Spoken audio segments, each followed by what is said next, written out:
শুভ সকাল। বিসমিল্লাহির রহমানির রহিম। আসসালামু আলাইকুম। কেমন আছেন সবাই? আশা করি সবাই ভালো আছেন। আলহামদুলিল্লাহ আমরাও ভালো আছি। তো আমি সকালের কাজ সেরে নিচ্ছি। তো আমি আজকে কী কাজ করি আপনাদের সাথে শেয়ার করব।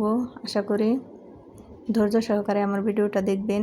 বেশি না, 3 ঘন্টার কাজ আমি 5 মিনিটে দেখাইছি। তো আপনারা যদি কষ্ট করে একটু আমার ভিডিওটা দেখেন, প্লিজ সাবস্ক্রাইব করবেন, ভিডিওটা শেয়ার করবেন আর নিয়মিত ভিডিও দেখবেন। তো আমাদের এদিকে অটো রাইস মিল আছে, প্রচুর ধুলাবালি হয়, ঘর ঝাড়ু দিয়ে সারা যায় না, একটু পর পর ঝাড়ু দিতে হয়। তো এটা আমার সকালের প্রথম ঝাড়ু দেওয়া।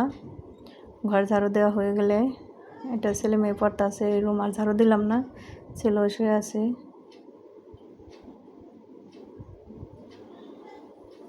তো আমি সকালে রান্নাটা সেরে ফেলবো। চাল ধুয়ে নিচ্ছি, রান্নাটা বসিয়ে দিলাম। আজকে রান্না করব মাছ ভাজা, ঢেঁড়স ভাজি।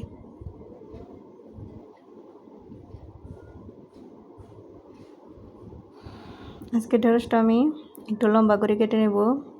এইভাবে ঢেঁড়স ভাজি করলেও মজা লাগে, চাকচাক করেও খাই, আবার এইভাবে করে খাই। তো এইভাবে আমার দাদির কাছে শেখা। আমার দাদি এভাবে ঢেঁড়স ভাজি করতো, আমাদের খেতে অনেক ভালো লাগে। আপনাদের কাছে কেমন লাগে কমেন্টে প্লিজ জানাবেন।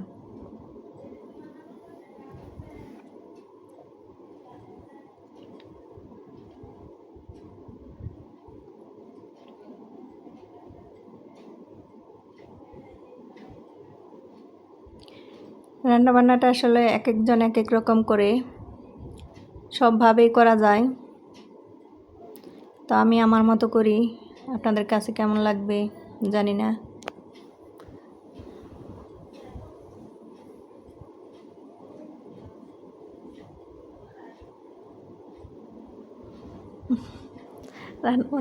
রান্নাবান্না করতে করতে খিদে লেগে গেছে। তো কাঁঠালও পেকে গেছে, ভাবলাম কাঁঠালটা খাই। তো আজকে আমার ক্যামেরার পিছনে আমার হাজব্যান্ড বসে আছে, তো বলছে কাঁঠালটা ভেঙে দাও, তো তাকে আমি ভেঙে দিলাম। আমি একটু খেয়ে নিলাম, ভাতটা হয়ে গেছে। এখন আমি ভাতটা ঝর্ণা দেব।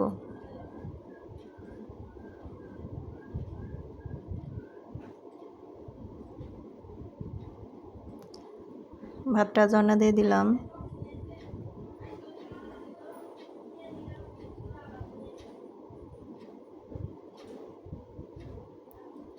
তো আমি তেলের উপর কাঁচামরিচ আর লবণ দিয়ে নিলাম। এখন ঢেঁড়সটা দিয়ে দেব। ভালোভাবে নেড়ে চেড়ে কিছুক্ষণ সময় হওয়ার পর তারপর আমি পেঁয়াজটা দিয়ে দিব।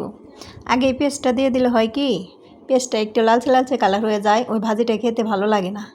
আমি একটু পরে পেঁয়াজটা দিয়ে দিই। এইভাবে দিলে পেঁয়াজটা একটু সাদা সাদা থাকে, ভাজিটা দেখতেও ভালো লাগে।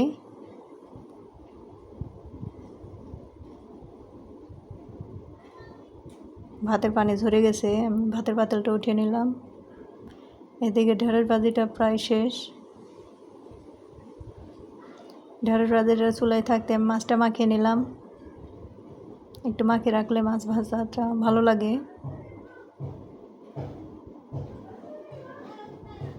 মনে হচ্ছে মাছের গায়ে হলুদ আজকে। ভাজিটা আমি নামিয়ে নিলাম।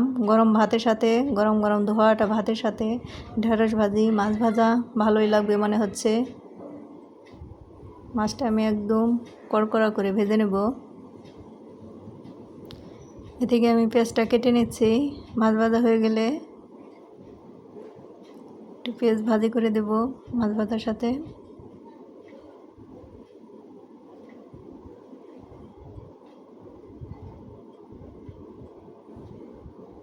মাছটা এখন তুলে নেব। একদম লাল লাল কড়কড়া করে ভেজে নিয়েছি মাছটা। পেঁয়াজও ভাজি হয়ে গেছে।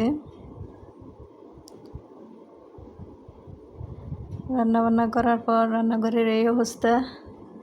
এটা আমি পরে সেরে নেব। এটা আর আজকে আপনাদের দেখাবো না, অন্য একদিন দেখাবো আমি কিভাবে কী কাজ করি। আস্তে আস্তে দেখতে পারবেন। তো আমার ভিডিওটা নিয়মিত দেখবেন, ভিডিওর পাশে থাকবেন। আপনাদের সাপোর্ট পেলে ভিডিও করতে ভালো লাগে। খাওয়া দাওয়ার জন্য সবাই বসে আছি। ভর্তাটা কালকের ছিল, আজকে শুধু মাছ ভাজা